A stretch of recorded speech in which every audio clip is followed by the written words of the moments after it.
नमस्कार दोस्तों, आप सभी का स्वागत है आपके अपने YouTube channel sign math classes में। चलिए आज त्रिभुज यानी ज्योमेट्री को आगे बढ़ाते हैं और आपको ट्रायंगल यानी त्रिभुज की जो हमारी सीरीज चल रही है उसका ये 5वां क्लास है। 4 क्लास इसके कंप्लीट हो चुके हैं।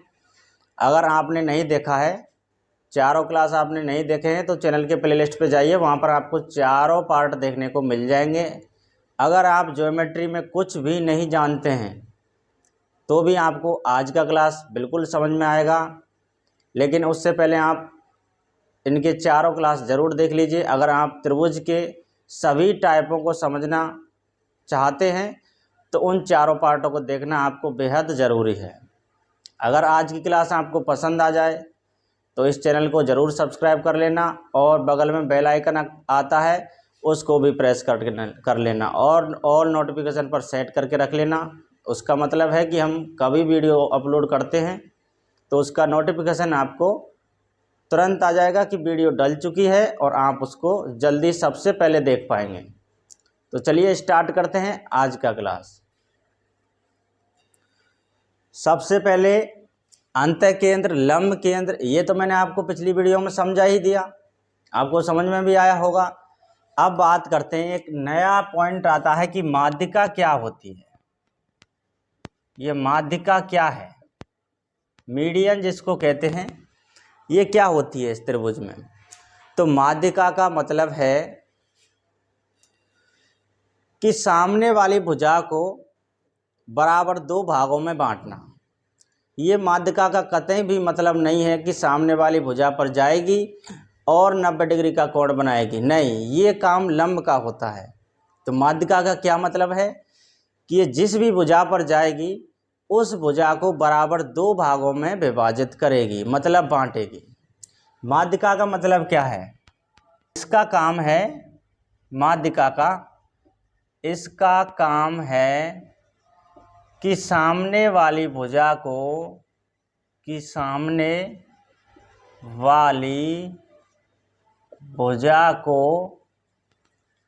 बराबर 2 भागों में बांटना, बराबर 2 भागों में बांटना।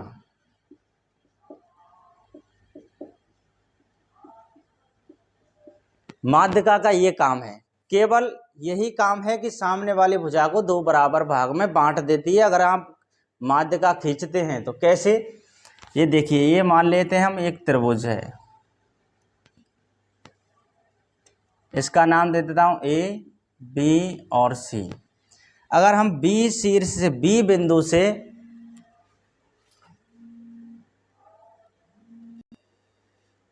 मान लेते हैं हमने एक त्रिभुज बना दिया और इनका नाम दे दिया मैंने ए, बी और सी। अगर हम बी से, बिंदु बी से एक माध्यिका खींचेंगे तो ए सी पर खींच सकते हैं हम ऐसे माध्यिका। तो ये बराबर 2 भागों में बांट दी इसने। माध्यिका का काम है कि जिस भी भुजा पर आप माध्यिका खींचोगे उसको बराबर 2 भागों में बांट देना। मान लेते हैं ये 20 सेंटीमीटर अगर ये भुजा है, ए सी भुजा 20 सेंटीमीटर की है तो 10 इधर हो जाएगा, 10 इधर हो जाएगा, इसका ये सेंस है, ये मतलब है। अगर हम सी से एक माध्यिका खींचते हैं ए बी पर तो इसको भी यह बराबर 2 भागों में बांट देगी। इसका मतलब कि ए बी भुजा अगर 30 सेंटीमीटर की हो, मान लेते हैं 30 सेंटीमीटर की है तो 15 इधर हो जाएगा, 15 इधर भुजा हो जाएगी। उसी प्रकार हम ए से भी एक माध्यिका खींच सकते हैं बी सी पर और बी सी को भी यह बराबर 2 भागों में बांट देती है। यानी अगर ये 12 सेंटीमीटर की है मान लेते हैं तो ये 6-6 सेंटीमीटर में बांट देगी। माध्यिका का ये मतलब है। माध्यिका का ये कतई भी मतलब नहीं है कि यहाँ से आएगी और ये सीधा 90 डिग्री पर आएगा, नहीं, बिल्कुल ये लंब का काम है। 90 डिग्री पर जाना लंब का काम है, माध्यिका का कतई भी काम नहीं है। हाँ, समबाहु त्रिभुज में ऐसा जरूर होता है क्योंकि समबाहु त्रिभुज में माध्यिका भी हमारा लंब का काम करती है और लंब हमारा माध्यिका का काम करती है। क्लियर ना, क्योंकि उसकी प्रत्येक साइड बराबर होती है ना, समबाहु त्रिभुज में। लेकिन सभी त्रिभुज में ये नहीं होता है। अभी आपको समझ में आ गया। अगर मान लेते हैं ये 20 सेंटीमीटर है यहाँ से यहाँ तक, तो 10 की इधर और 10 इधर, ठीक है। इसको अगर हम 12 मान लेते हैं अभी 12 सेंटीमीटर ये भुजा है ए बी, तो 6 की ये हो जाएगी, 6 की ये हो जाएगी। क्लियर है, आपको समझ में आ रहा है। अगर ये 18 सेंटीमीटर की है मान लेते हैं अभी, तो ये 9 हो जाएगी, ये 9 हो जाएगी। 15 होती तो ये हो जाएगा 7.5, ये 7.5 हो जाएगी। अभी हम 18 सेंटीमीटर इसको लेके कर रहे हैं और ये 20 सेंटीमीटर लेके कर रहे हैं। अभी आपको क्लियर समझ में आ गया होगा कि माध्यिका का मतलब क्या होता है। माध्यिका का मतलब क्या होता है पता चल गया। अब चलिए, अब ये माध्यिका का जो कटान बिंदु है, माध्यिका का जो कटान बिंदु है, इसका नाम क्या है? इसका भी कोई ना कोई नाम होगा, तो इसका नाम क्या है? तो इसका नाम है केंद्रक। क्या नाम है? केंद्रक। या आप दूसरा भी नाम इसका है, वो है गुरुत्व केंद्र। गुरुत्व केंद्र। क्या नाम है? केंद्रक या गुरुत्व केंद्र। माध्यिका का कटान बिंदु केंद्रक या गुरुत्व केंद्र कहलाता है। होता है कि कोण को बराबर, कोण को समद्विभाजक करते हुए जाएगी रेखा और इस भुजा को भी बराबर कोण में बांट देगी। ये काम होता है अंतः केंद्र। अंतः केंद्र कब होगा? जब इस कोण को बराबर 2 भागों में विभाजित करते हुए जाएगी। ये माध्यिका खींची हमने और इस लाइन को भी बराबर 2 भागों में बांट देती। चलिए मैं आपको बता ही देता हूँ कि ये अंतः केंद्र कब होगा। ये त्रिभुज है ABC, इस कोण, ये कोण और ये कोण, इस कोण के समद्विभाजक रेखा खींची हमने, इस कोण के समद्विभाजक रेखा ये खींची, इस कोण के समद्विभाजक हमने ये रेखा खींची। ठीक है, अभी आपको तिरछी दिख रही है लेकिन ऐसे समझना है। तो ये जो पॉइंट है, ये जो बिंदु है, मेन बिंदु, इसको कहते हैं अंतः केंद्र। क्या बोलते हैं? अंतः केंद्र। इन सेंटर। क्या बोलते हैं? इन सेंटर। और केंद्रक, गुरुत्व केंद्र को क्या बोलते हैं इंग्लिश में? तो सेंट्रॉइड। CNTROID।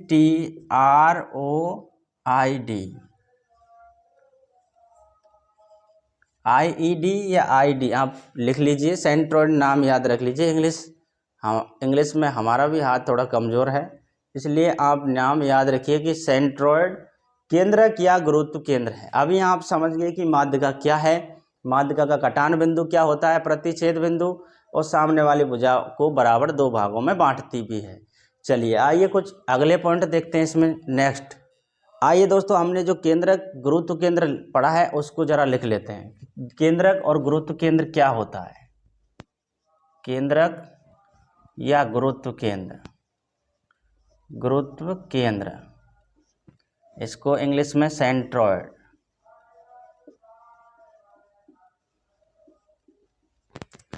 त्रिभुज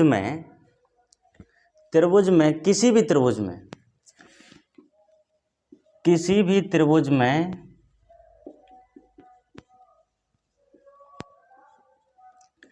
तीनों माध्यिका, तीनों माध्यिका का कटान बिंदु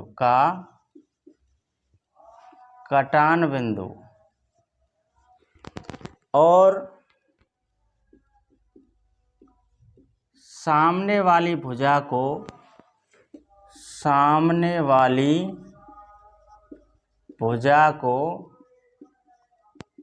बराबर भाग में बांटना।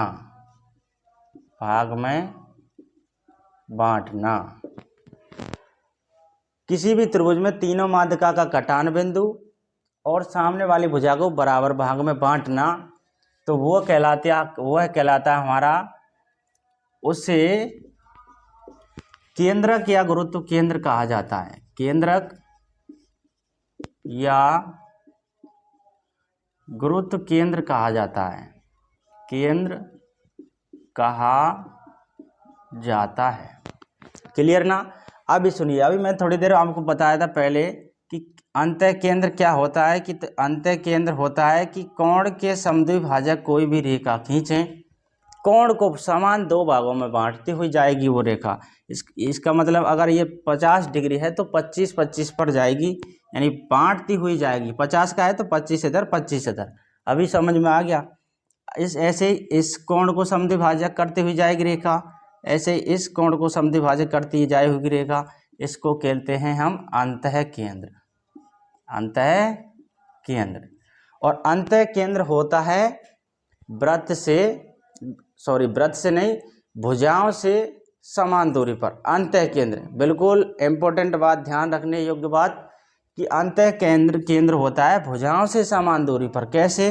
तो ऐसे आपको एक आकृति देखने को मिलेगी जब भी आप इस प्रकार का त्रिभुज देखेंगे तो ऐसे एक आकृति मिलती है। तो आपको पता है कि केंद्र से भुजा की दूरी हमेशा समान होती है। केंद्र से वृत्त की दूरी यानी केंद्र से परिधि की दूरी, ये मान लेते हैं वृत्त है एक, तो ये इसका केंद्र है। तो केंद्र से परिधि को छूने वाली रेखा त्रिज्या होती है, चाहे वो किधर भी आप खींचिए तो वो सभी त्रिज्या हैं और सभी त्रिज्या आपस में बराबर होती हैं। तो देखिए इस पॉइंट से इस परिधि को छूने वाली रेखा यही तो है, तो ये आर है।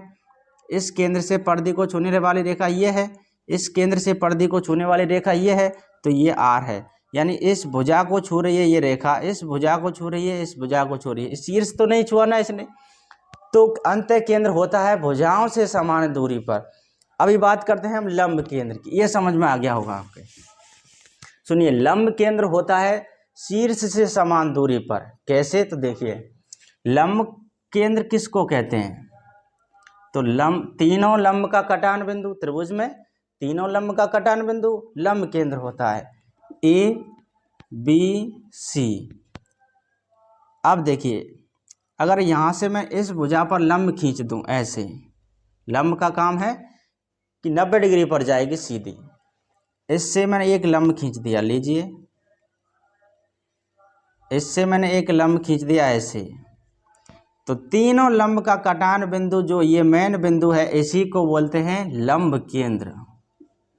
लंब केंद्र, और लंब केंद्र होता है शीर्ष से समान दूरी पर। लंब केंद्र क्या होता है? तो शीर्ष से समान दूरी पर। कैसे? तो आप ऐसे एक त्रिभुज देखेंगे या आकृति देखोगे ऐसे, ऐसे है ना, गजब की आकृति दिख गई, ठीक है, ऐसा आप त्रिभुज देखेंगे। तो अब देखिए, अब ये जो वृत्त है इसकी परिधि तो ये है ऊपर वाली, तो परिधि को छूने वाली रेखा क्या होती है? त्रिज्या। तो ये तो हमारा मेन पॉइंट है। तो देखिए ये शीर्ष बी शीर्ष इस त्रिज्या का काम करेगा कि नहीं करेगा? केंद्र से परिधि को छूने वाली रेखा ये त्रिज्या है, और केंद्र से परिधि को छूने वाली रेखा ये त्रिज्या है, केंद्र से परिधि को छूने वाली रेखा ये त्रिज्या। अभी भुजा तो नहीं छीना इसने, क्योंकि भुजा तो हमने अंतः केंद्र में छुई थी, और अंतः केंद्र में वृत्त उसके अंदर बना हुआ था, आ से अंदर, और इस अंदर बनता है उसको क्या बोलते हैं? तो इसको, हाँ मैंने एक बताया नहीं, अंतःव्रत बोलते हैं इसको। क्या बोलते हैं? अंतःव्रत। जो अंदर बनता है उसको अंतःव्रत, और जो बाहर होता है त्रिभुज के ऊपर पड़ा हुआ होता है उसको बोलते हैं परिव्रत। क्या बोलते हैं? परिव्रत। अंतःव्रत और परिव्रत अभी आप समझ गए होंगे, आपको बहुत आसानी से मैंने आपको समझा दिया है। इसको आप नोट भी कर सकते हो, अपने नोट्स भी बना सकते हो, इसका स्क्रीनशॉट ले लीजिए, फिर आगे चलेंगे। अब बात करते हैं कि परिकेंद्र क्या होता है। अभी जो हमने पढ़ा था वह तो अंतः केंद्र पढ़ा था, गुरुत्व केंद्र पढ़ा था, और केंद्रक भी पढ़ा था, और हमने परिव्रत पढ़ा था, अंतःव्रत पढ़ा है। लेकिन ये परिकेंद्र क्या होता है? तो परिकेंद्र, चलिए आपको बताते हैं। आपने नाम सुना होगा कि लंब अर्धक। लंब अर्धक, लंब अर्धक का क्या मतलब है? तो लंब अर्धक का मतलब है कि वो रेखा लंब का भी काम करेगी, और यानी जो रेखा खींचेंगे हम वह लंब का काम करेगी, और लंब अर्धक, अर्धक मतलब सामने वाली भुजा को बराबर 2 भागों में भी बांटेगी। सुनिए, ये लीजिए त्रिभुज PQR। आप सुनिए, इस Q से हम एक लंब खींचेंगे और अर्धक भी खींचेंगे। अर्धक का मतलब है कि इस जो भुजा को बराबर 2 भागों में बांटेगी। ये लीजिए, ये लंब भी है और बराबर 2 भागों में भी ये रेखा बांट दी इसने। यहाँ से हम लंब खींचेंगे, ये लीजिए लंब खींच दिया और 2 भागों में भी बांट दिया, लंब खींच दिया और बराबर 2 भागों में भी बांट दिया। तो ये होता है लंब अर्धक। और लंब अर्धक का कटान बिंदु, लंब अर्धक का कटान बिंदु क्या कहलाता है? बताइए जल्दी, क्या कहलाता है लंब अर्धक का कटान बिंदु? तो इसको बोलते हैं परिकेंद्र। क्या बोलते हैं? परिकेंद्र। CRICUM, circumcentre. क्या बोलते हैं? Circumcentre. दोस्तों समझ में आ गया आपका परिकेंद्र क्या है? चलिए अभी मैं मिटा दूं इसको। सुनिए, सबसे पहले हमने क्या लिखा था? माध्यिका। माध्यिका के बाद में लिखा था हमने अंतःकेंद्र। अंतःकेंद्र के बाद बताया था हमने लंब केंद्र। लंब केंद्र के बाद बताया था हमने परिकेंद्र। और इसमें बताया था अंतःव्रत, और बताया था परिव्रत। इतनी सारी चीज़ें हमने अभी इस वीडियो में आपको बता दी, यानी इनके बारे में हमने अभी पढ़ लिया है। यानी इसका काम है कि सामने वाली भुजा को बराबर दो भागों में बांटना। क्लियर? अभी आइए अंतःकेंद्र। अंतःकेंद्र क्या होता है कि कोण को समद्विभाजक करते हुए जाएगी रेखा और सामने वाली भुजा को बराबर दो भागों में बांट भी देगी। अंतःकेंद्र का मतलब होता है कि कोण को समान भाग में बांटते हुए जाएगी रेखा। लंब केंद्र क्या होता है? तो लंब केंद्र होता है तीनों लंब का कटान बिंदु, लंब केंद्र होता है। क्लियर? अभी अर्धक। परिकेंद्र होता है लंब अर्धक। लंब अर्धक देखिए कैसे, ABC लंब खींचते हुए जाएगी रेखा 90 डिग्री पर सीधा, और इस भुजा को बराबर दो भागों में बांट देगी। यहाँ से भी लंब खींचेंगे, दो भागों में बटेगी। यहाँ से भी लंब खींचेंगे और दो भागों में बटेगी। 90 डिग्री पर भी जाएगी, बराबर दो भागों में भी बटेगी। इसको बोलते हैं परिकेंद्र। अभी मैंने बताया था आपको परिकेंद्र। ठीक है? हाँ। और अंतःव्रत होता है त्रिभुज के अंदर जो भुजाओं से समान दूरी पर होता है, और परिव्रत होता है त्रिभुज के बाहर। त्रिभुज के बाहर जो भुजाओं से भुजाओं से नहीं, शीर्ष से समान दूरी पर होता है। ठीक है ना? चलिए आगे सीखते हैं कुछ इसमें। सुनिए, प्रश्न नंबर 1, बहुत छोटा सा सवाल मैंने आपको लिखा है, जो पिछली वीडियो में शायद मैंने करा भी दिया है ऐसा सवाल। सुनिए, यदि ABC त्रिभुज ABC का परिकेंद्र है, यदि कोण BAC बराबर 55 डिग्री है, तो कोण BOC का मान ज्ञात कीजिए। परिकेंद्र है, परिकेंद्र मतलब ऊपर बनेगा वृत्त। ठीक है? त्रिभुज ABC, त्रिभुज बना लेते हैं पहले ABC। ABC परिकेंद्र है यदि BAC बराबर 55 डिग्री है, तो BAC यानी ये 55 डिग्री है। ठीक है? तो BOC का मान ज्ञात कीजिए। इस मान लेते हैं यहाँ पर O है, क्योंकि O तो बीच में ही होता है। ये लीजिए BOC,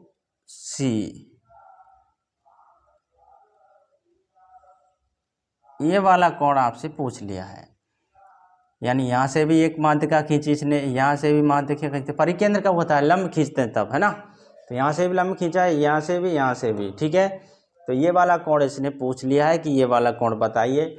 तो मैंने आपको पहले भी बता दिया है, अगर ये परिकेंद्र है तो यहाँ का डबल ये हो जाएगा।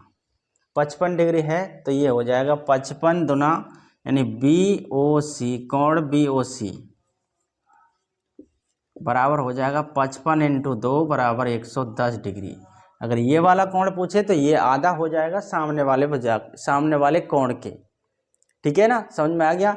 ये 110 डिग्री है, और ये अगर ये पूछे तो 110 में आप 2 का भाग दे के निकालिए, 55 डिग्री निकल आ जाएगा। चलिए अगला सवाल देख लेते हैं। छोटे छोटे प्रश्न हैं, समझते हुए चलेंगे सारे प्रश्न। सुनिए अगला सवाल ऐसा ही सवाल है, यदि ओ त्रिभुज एबीसी का परिकेंद्र है तथा बीओसी बराबर 140 है। ये परिकेंद्र में ही लगता है, सुनिए समझ में आ रहा है कुछ। परिकेंद्र होगा तभी ये काम करेगा, इसका दोगुना और वो आधा होगा। बीओसी बराबर 140 डिग्री है तो बीएसी का मान ज्ञात कीजिए। सबसे पहले आप त्रिभुज बनाइए, ये लीजिए ए बी सी, इसको मान लेते हैं कि ये केंद्र ओ है, ठीक है। तो आपको दिया है कि बी ओ सी 140 डिग्री है। अब बी ओ सी ये दिया है आपको 140 डिग्री। अब आपसे पूछा है कि बी ए सी, बीच में कौन है ए, तो ये वाला कोण आपसे पूछा है। तो कैसे निकालेंगे, अभी जस्ट मैंने बताया था, अगर ये आपको कोण पूछे तो ये तो डबल करना है, और ये आपको कुछ पूछे तो ये तो आधा करना है। यानी कोण बी ए सी आपको निकालना है तो 140 का 2 में 140 में 2 का भाग देके आप निकाल लीजिए, 2 सत्ते 14 1 0, यानी 70 डिग्री हो जाएगा ये वाला कोण। दोस्तों समझ में आ गया होगा आपके। अगर आपको ये क्लास अच्छी लगी है, पसंद आई है, क्वेश्चन समझ में थोड़े बहुत भी आए हैं, मेरे ख्याल से पूरा समझ में आया होगा अगर आप शुरू से इस क्लास को देख रहे हैं तो इस चैनल को सब्सक्राइब कर दीजिए, बेल आइकन भी दबा दीजिए और दोस्तों के साथ शेयर कर दीजिए वीडियो को। आज की क्लास को बस यहीं पर रहने देते हैं, मिलते हैं आपके साथ नेक्स्ट अगली वीडियो में, और इससे कुछ अच्छा लेवल का बेसिक लेके और उस पर क्वेश्चन भी करेंगे हम। आप लगातार हमसे बने रहिए, सीरीज़ देखते रहिए, आपको पूरा ज्योमेट्री हम करवाने वाले हैं। त्रिभुज का ये 5वां क्लास कंप्लीट हुआ, आगे 6ठी क्लास में हम आपके साथ मिलेंगे। तब तक के लिए थैंक यू। वीडियो को शेयर कीजिए अधिक से अधिक।